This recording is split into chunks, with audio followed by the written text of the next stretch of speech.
બાબારી good morning મિત્રો. આપે આ છઠ્ઠો દિવસ છે ને આપણો છઠ્ઠો દિવસ છે અને આ કયું કેસુલા આપી પોકે ગયા છીએ અને છઠ્ઠા દિવસે થોડી પગમાં અસર કરી હવે ખાલી નસ ગરણી બીજું કોઈ નહીં.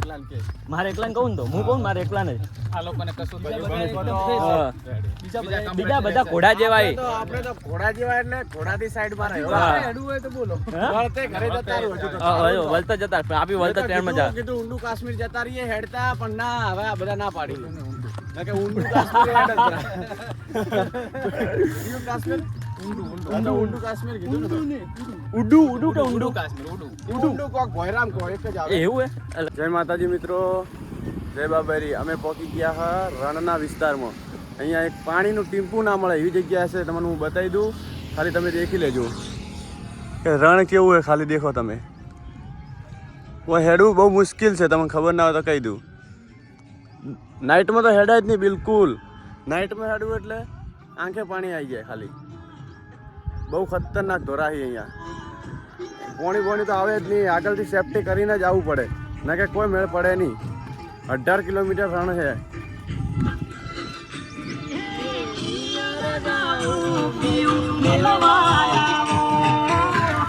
તો ધોરા કેવા આવી ગયા છે. પેલા વિડીયો તો ઇન્ટ્રો અમારે વિહકા કાપ્યો હતો, પણ હવે હું આપ્યો ના. દેખો સેવા તો ચાલુ રહે ભલે ગમે તે જગ્યાએ જેવા એવું નહીં બાકી રહ્યું કે 1 કિલોમીટર થાય એટલે આવી જ જાય તરફ ઓટોમેટિક પાણીની બોટલ નાસ્તો વાસ્તો બધું ફૂટ આવી જાય. શ્રદ્ધા હા બાબાની શ્રદ્ધાની હેડો ને તો કોઈ દાડો પોણી કે પેટમાં ગાધા વગર ના હેડવા દે. આવી જગ્યા આ દેખો જગ્યા કેવી તોય પણ કેળા મળે અને પાણીની બોટલ મળે.